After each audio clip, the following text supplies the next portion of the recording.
Assalamualaikum warahmatullahi wabarakatuh. Bismillahirrahmanirrahim. Kisah seorang sopir menjadi waliullah.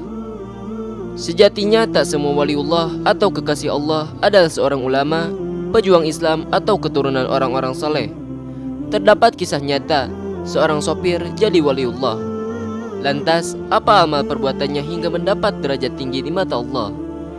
Ini merupakan kisah nyata Muhsin, seorang sopir jadi waliullah. Beliau sebelum menjadi pengasuh pondok pesantren dengan jumlah santri ribuan adalah sopir pribadi seorang juragan di Malang. Suatu hari, Kiai Muhsin diminta majikannya yang bermukim di Bulu Lawang untuk mengantarnya ke Pasuruan.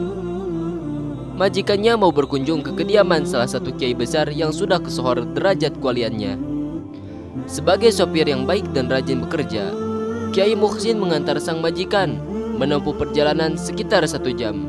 Akhirnya mereka sampai di pondok pesantren Kiai Hamid bin Abdullah bin Umar, atau biasa disebut dengan Kiai Hamid Pasuruan.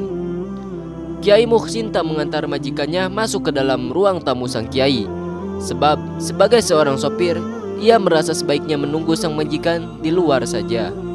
Ternyata Kiai Hamid tak mau menerima majikannya jika Kiai Muhsin tak diajak masuk ke ruang tamu. Akhirnya sang majikan menghampiri Muhsin dan memintanya ikut masuk. Kiai Hamid tidak mau menerima kedatanganku kalau kamu tidak ikut masuk, ujar sang majikan kepada Kiai Muhsin. Kiai Muhsin pun heran.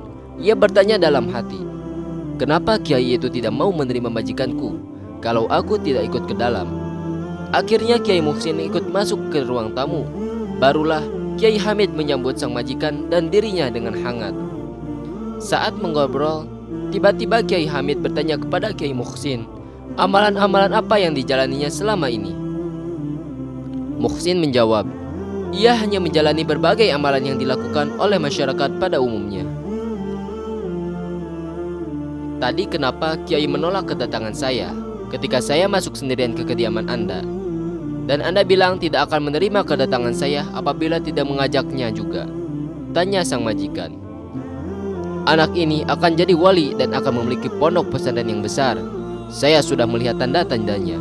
Makanya saya menolak kedatanganmu kalau tak kamu ajak sang wali, ujar Kiai Hamid menjelaskan. Muhsin pun tersenyum dan sedikit menundukkan kepalanya karena malu mendengar alasan Kiai Hamid tersebut. Ia sendiri tak pernah mengetahui kalau ia akan menjadi seorang waliullah. Bahkan sang majikan kaget bukan kepalang mendengar pernyataan Kiai Hamid tentang masa depan sopir pribadinya tersebut. Setahun kemudian santrinya mencapai 100. Lambat laun jumlah santrinya terus bertambah hingga saat ini jumlah santrinya mencapai sekitar 10 ribuan anak. Seperti dilansir Muslim Moderat mengutip dari FV Cerita Nyata Para Wali Al-Ba'alawi dan Ulama, Senin pada tanggal 28 Oktober 2019. Rupanya Kiai Muhsin menjadi waliullah bermula dari seorang sopir yang selalu takut kepada Allah dimanapun berada. Beliau juga tak pernah meninggalkan salat 5 waktu. Kiai Muhsin juga selalu menjalankan sunnah-sunnah Rasulullah SAW lainnya. Inilah kisah seorang sopir yang terpilih menjadi waliullah. Masya Allah, tabarakallah. Cukup sekian video pada kesempatan kali ini. Wassalamualaikum warahmatullahi wabarakatuh.